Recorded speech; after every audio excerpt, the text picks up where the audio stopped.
Herkese merhaba, kanalıma hoş geldiniz arkadaşlarım.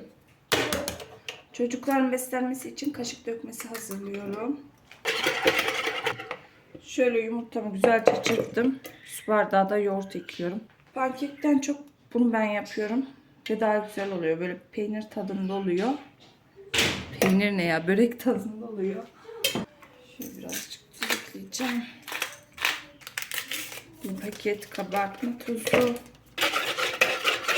Şöyle biraz çökelek ekliyorum. Beyaz peynir veya kaşar da ekleyebilirsiniz. Şöyle biraz da buzluğumda maydanoz vardı. Ondan ekleyeceğim.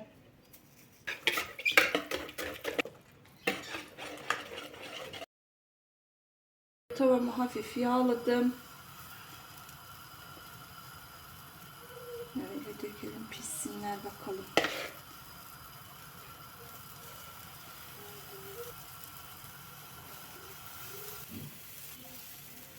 Çok güzel kabardılar. Pof pof. Pofuduk pofuduk oldu.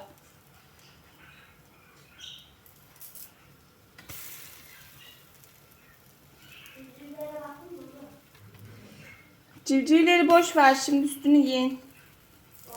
Sabah sabah civciv derdinde.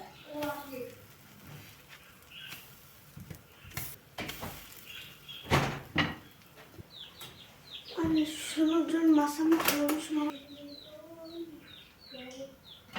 Abla, yemleri bitmiş. Ben geldiğimde azdı. Aşkım Yani- suyunu doldur. Suyu. Koydum ama anne, yetmez diye düşünüyorum. O yem var ya, yeşil karttaki. O bitmiş olursa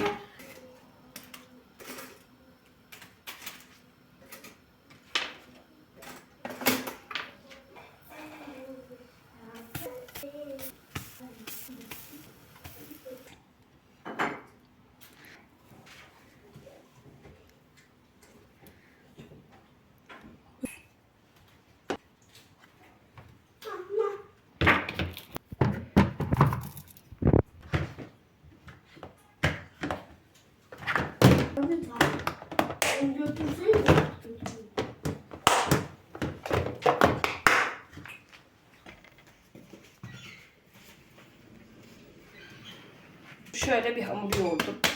Ne hamuru diye sorarsanız mantı hamuru yoğurdum. Şöyle bugün mantı yapacağım. Fazla olur zaten. Bir kısmını da buzluğa atabilirim. Şöyle bezlerimi alıyorum.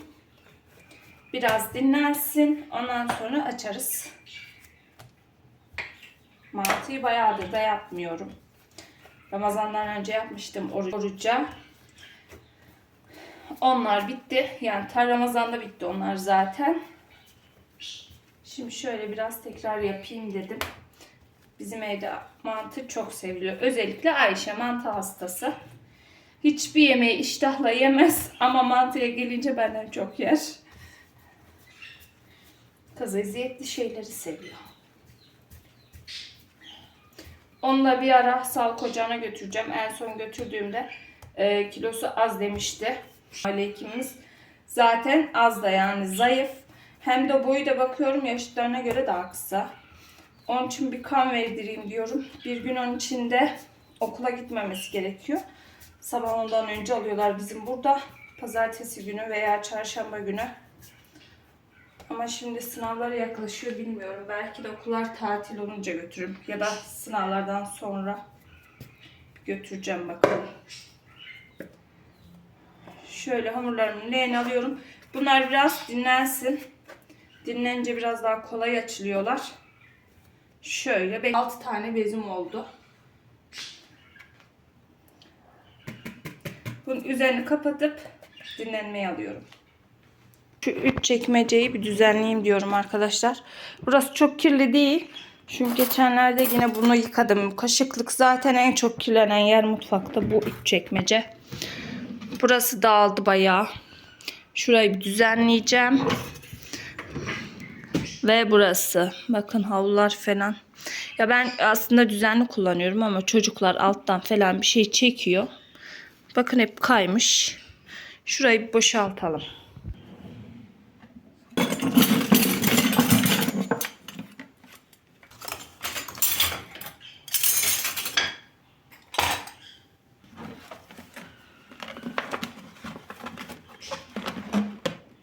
Bakın ufak tefek kırıntılar da olmuş.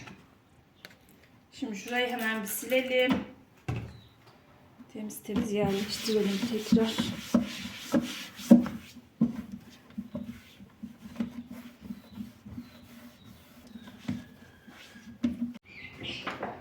Şöyle örtüsüne tekrardan sildim güzelce. Bunun diğer parçaları makinede. Şöyle. Şunlar.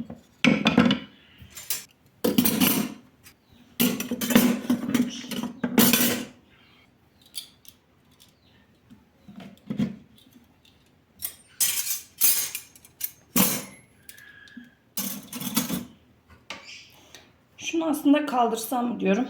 Ya da kaldırmayın. Bazen lazım oluyor. Şurası sürekli çıkıyor bunun. Bundan kaç tane aldım? 2-3 tane de çöpe attım. Yine sürekli böyle sıkıntılı olanlar vardı. Şu telleri falan çıktı. En sonunda şunları aldım. Ikea'dan. Bunlar ne olmuş? Böyle birbirine girmiş. İnşallah bunlar uzun ömürlü olur. Böyle kız şunlar. Bunu da dediğim gibi aslında kaldırsam iyi olur ama bazen de lazım oluyor. Dursun elimin altında yine. Bu da böyle oldu. Niye böyle oldu bu? Bakın. Böyle kavladı şu kısmı. Hiç hoş gözükmüyor. Bak şuralar da çatlamış gibi olmuş. Kavlıyor yine boyası. Evet.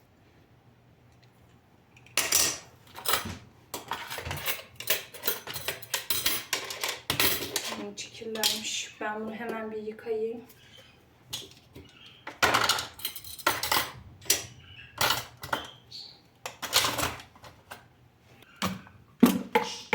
Zıvır zıvır sarkıttı.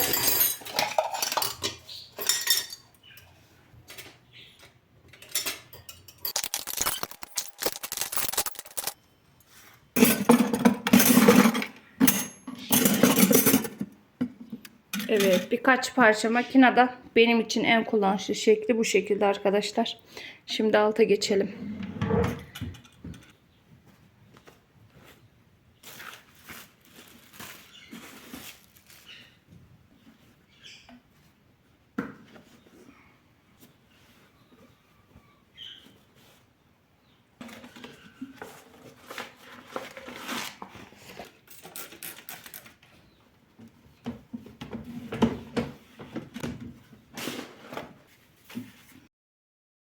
Diğer sofrasında yemek yemeyi de seviyoruz. Ya her zaman değil ama böyle ayda bir falan içeriye kuruyorum. Yerde yiyoruz böyle. O yüzden sofra bezlerim var benim. Bir de yazın bir şeyler falan kurutunca lazım oluyor. Şu da çok kullanmadığım önlüğüm. Şu havlum da yine Ramazan'da böyle çok bulaşık olunca altına sermek için çıkarıyorum. Bulaşıkların suyunu hemen emiyor. Şöyle çevirelim.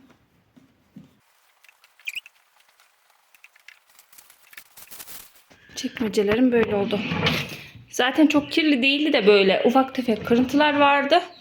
Güzel temizlenmiş oldu. Ben bu çekmeceleri zaten sık sık temizleyip silip tekrar yerleştiriyorum.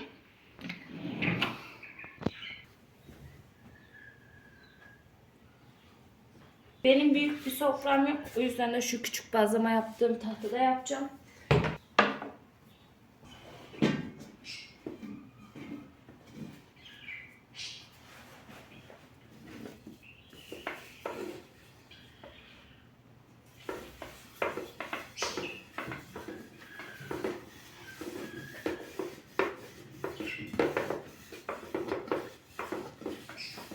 Yalnız bezem sanki büyük gibi. Tahtaya göre büyük ihtimal taşacak gibi. Eğer büyük gelirse diğerlerinden biraz koparacağım artık.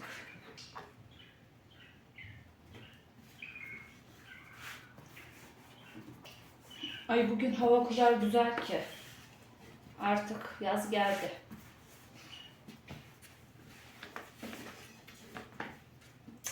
Bezem bayağı büyük arkadaşlar. Çok büyük almışım. Büyük ihtimal iç harcımda az gelecek. Ortayı bulamadım. Neyse artık kalanı şey yaparım ya, makarna tarzı yaparım. Ya da erişte olarak keserim, kuruturum hemen. Zaten yumurtalı hamur.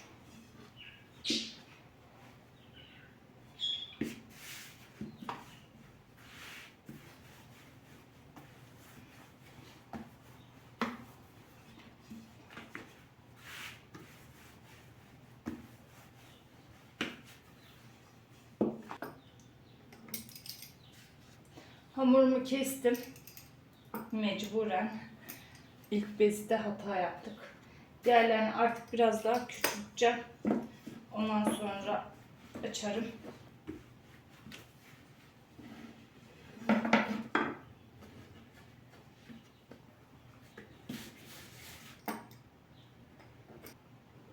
Çok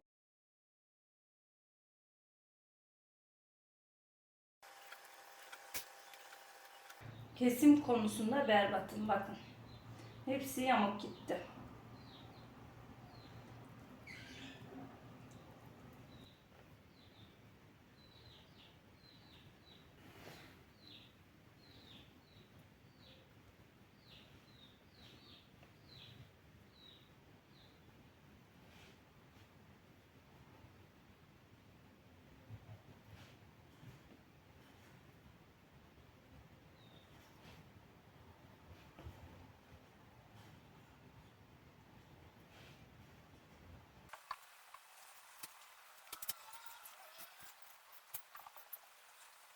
Mantımı bu şekilde büktüm.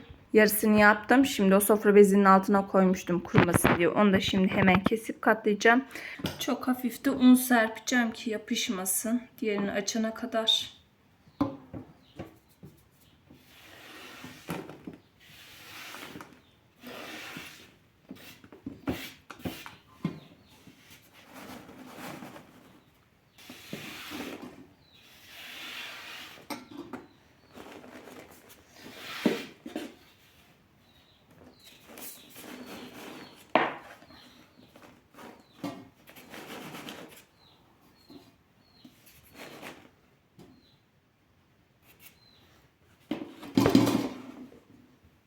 Mantıları yaptım.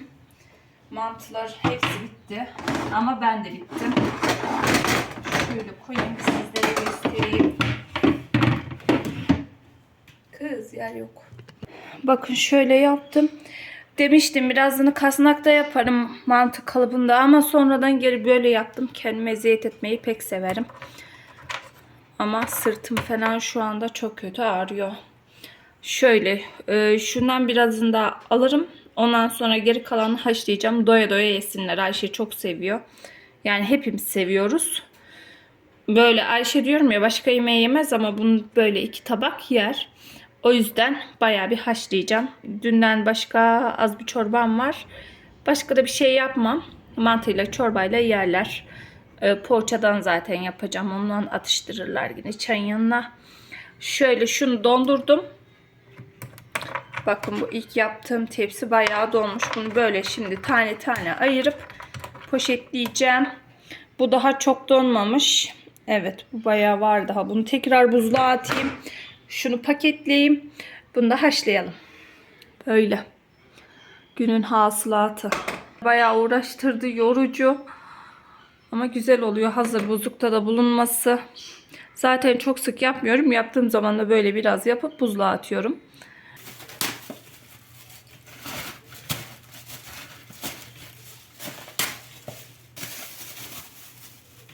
Şöyle poşetleyelim bakalım. Onun başında hep un olmuş. Önlük taktım ama nasıl oldu yine bilmiyorum.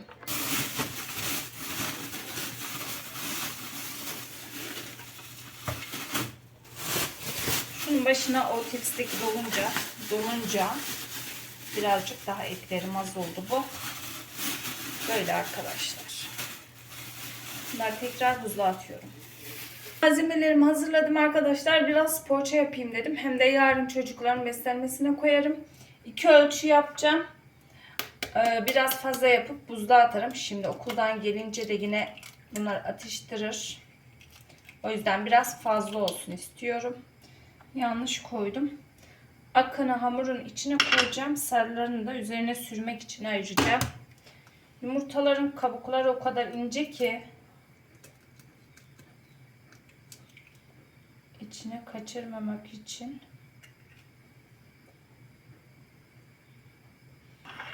hamur leğenimde, eltimde. Fark ettim ki benim başka leğenimde yok. Tek tane leğenim var kapaklı. Hep onda mayalıyordum. Şimdi bugün bunda yapıyorum da o iyi oluyordu ya. Kapaklı oluyor hem ağzı. Burada 6-7 kaşık toz şeker var. 2 ölçü yaptığım için böyle çok koyuyorum. Bir bardak sıvı yağ. Şöyle burada da 2 su bardağı süt, 2 su bardağı su var. Bunları da ekleyeceğim. Şöyle şunu çalkalayayım, yağ gitsin. Sütümün hepsini boşaltıyorum. Tuzunu da ekleyelim.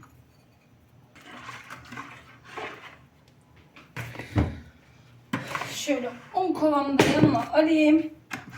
Güzel pamuk gibi yumuşak bir hamur yapacağım arkadaşlar. Poğaça hamurunu ben elimden geldiğince yumuşak yapıyorum. Ne kadar yumuşak o kadar güzel. Böyle pofuduk pofuduk oluyor.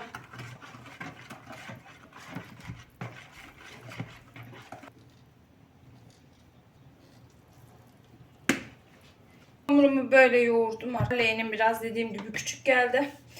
Etrafta battı o yüzden. Hatta burada yoğuramadım. Aşağı indirdim. Ben hamurları böyle tezgah üstünde yoğuramıyorum. Genelde biraz böyle karıştırınca aşağı alıyorum. Güzelce yoğurdum. Şimdi mayanana kadar dinlendireceğim. Güzelce kendine gelsin. Ondan sonra yaparız. Hamurumun güzelliğine bakın. Güzel kabarmış. Daha da kabarırdı aslında beklesem. Ama biraz da tepside maya yaptırırım. Onun hamur. Şimdi artık şekil vereyim, pişireyim diyorum. Birazını aslında arkadaşlar pizza poğaça yapacaktım ama aması malzemem yok. Yani az. Aslında eski kaşar var da bozukta, bir de onu çocuklar çok sevmiyor. Şöyle o yüzden içini çökelekli yaparım bir tepsisine. Bir tepsisini de sade yaparım. İki tepsi çıkar da 3 de çıkabilir.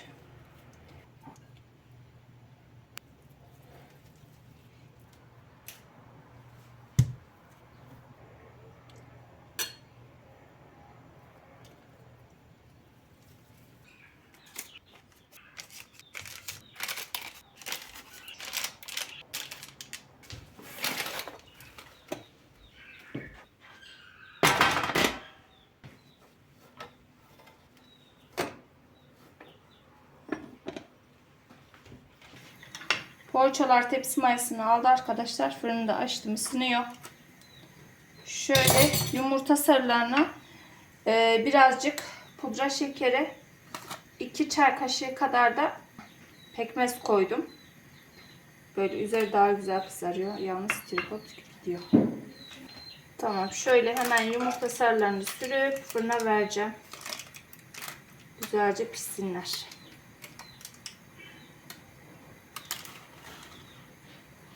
Poğaçada 3 tepsi çıkar. 2 tepsi zaten yaptım. Bir tepsi kadar daha hamurum var. Bu ilk tepsi pişsin. Ondan sonra tekrar bu tepsiye hemen şekil verip onu da mayalandırıp pişiririm.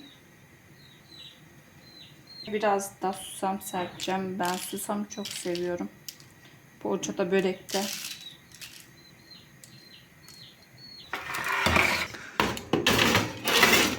Bismillah.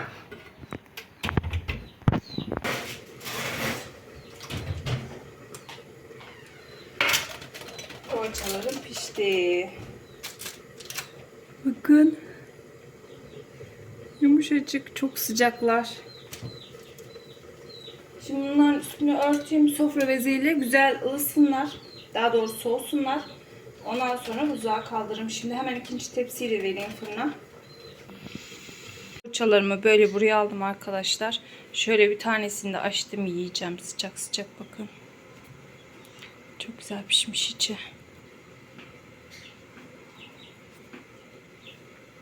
Son tepsiyi de yaptım. Şöyle diğer pişene kadar burada mayalanıyor. Böyle. İkinci tepsim de böyle pişti arkadaşlar. Bakın üstleri çok güzel kızardı. Eskiden ben sadece yumurta sarısıyla ya pekmezi yapıyordum ya da pudra şekerini. Ama böyle üçlüyü karıştırınca daha bir güzel kızarıyor. Böyle hazırlar gibi aynı. Böyle üçüncü tepsiyi de koydum fırına. Böyle pişiyor. Dediğim gibi tam 3 tepsi çıktı.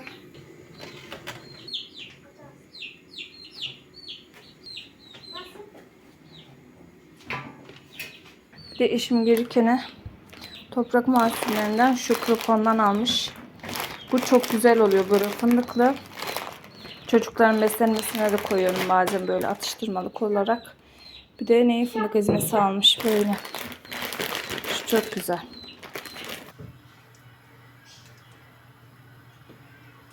Mantının suyunu koydum arkadaşlar. Şöyle sarımsaklı yoğurdunu hazırlayacağım.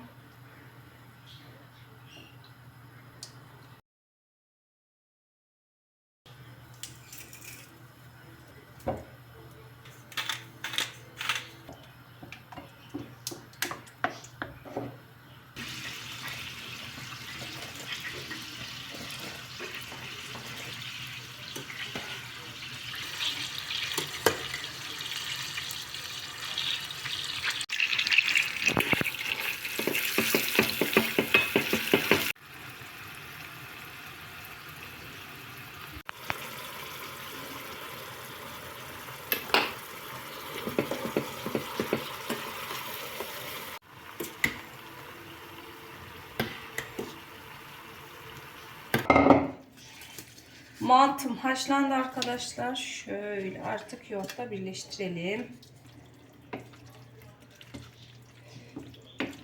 Biraz ılımasını bekledim. Sıcak sıcak yoğurdu kesmesin diye. Şöyle karıştıralım. Şöyle hemen tabaklarımı alayım. Çorbamı da ısıttım.